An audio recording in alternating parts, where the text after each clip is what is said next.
সুপ্রভাত বন্ধুরা, নবরত্নের আজকের ভিডিওতে আপনাদের স্বাগত। ঘড়িতে সময় এখন সকাল 7টা। ঘুম থেকে উঠে রোজকার যে কাজ সেগুলো সেরে নিয়ে ছেলেকে এখন স্কুলের জন্য রেডি করছি। আজ একটা রৌদ্রোজ্জ্বল দিন। ঘুম থেকে উঠে সকালে জানালা খুলে যদি এত সুন্দর রোদের দেখা পাওয়া যায়, মনটা খুব ভালো হয়ে যায়। নীল এখন স্কুলে যাওয়ার আগে একটু ব্রেকফাস্ট করে নিচ্ছে। ওদের স্কুলে ব্রেকফাস্ট ও লাঞ্চ দুটোই দেয়, তাই স্কুলে যাওয়ার আগে ও শুধুমাত্র একটু দুধ বিস্কুট খেয়েই যায়। উইকেন্ডে যে প্রজেক্টটা ও তৈরি করে রেখেছিল, আজ সেটা স্কুলে জমা দেওয়ার দিন। সকালে ব্রেকফাস্ট সেরে নিয়ে আজ একটু তাড়াতাড়ি স্নান করে নিয়েছি। স্নান করে পুজো দিয়ে তারপরে আজ রান্না করব।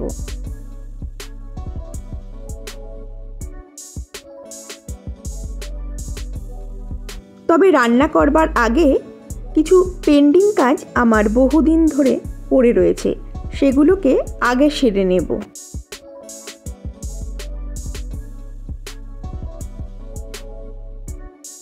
দুপুরে আজ বাটা মাছের ঝাল করব। এখানে যেহেতু একটু ঠান্ডা, তাই ফ্রিজ থেকে মাছ বার করে বরফটা গলতে অনেকটা সময় লাগে, তাই আগে থেকেই বাটা মাছ আমি ফ্রিজ থেকে বার করে সেটাকে ধুয়ে পরিষ্কার করে রেখে দিয়েছি।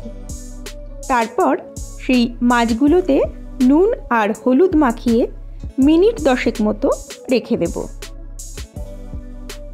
বাটা মাছটা করার জন্য একটা টমেটোকে আমি কুচি কুচি করে কেটে নিয়ে সেটাকে মিক্সিতে একটা পেস্ট তৈরি করে নেব। টমেটো বাটার পরিবর্তে এখানে টমেটো কুচিও এই রান্নাটায় ব্যবহার করা যেতে পারে, তাতে স্বাদের খুব একটা হেরফের হয় না।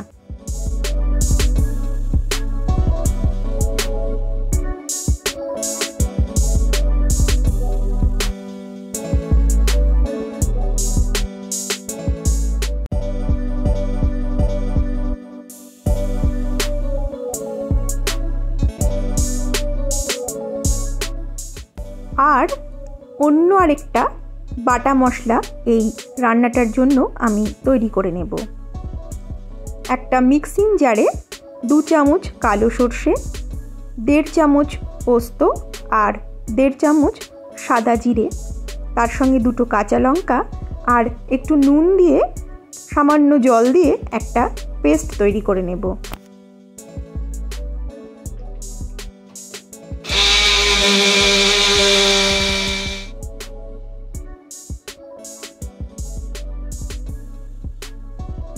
সর্ষে, পোস্ত ও সাদা জিরের পেস্টটা ঠিক এরকমই দেখতে হবে।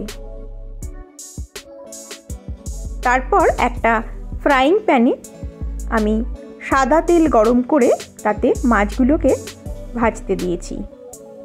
এক পিঠ হয়ে গেলে উল্টে পাল্টে অন্য দিকটাও ভেজে নেব। মোটামুটি হালকা করে ভাজলেই হবে, খুব বেশি লাল করে ভাজবার দরকার নেই। একে একে সব মাছগুলো ভেজে নিয়ে তারপর ওই মাছ ভাজা তেলের মধ্যেই দিয়ে দেব কিছুটা কালো জিরে ফোড়ন। জিরেটা একটু ভাজা ভাজা মতো হলে যে টমেটোটা আমি বেটে রেখেছিলাম সেই টমেটোটা দিয়ে দেব।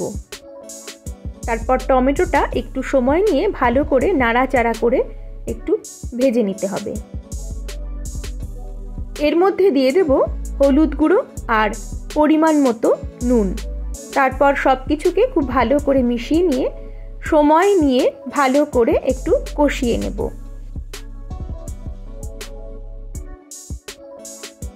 মিনিট 5 সময় ধরে টমেটোটাকে কষিয়ে নেবার পর এখন দেখুন টমেটোর যে জলটা বেরিয়েছিল সেই জলটা অনেকটাই মরে এসেছে। এই সময় যে বাটা মশলাটা আমি তৈরি করে রেখেছিলাম সেটা এর মধ্যে দিয়ে দেব।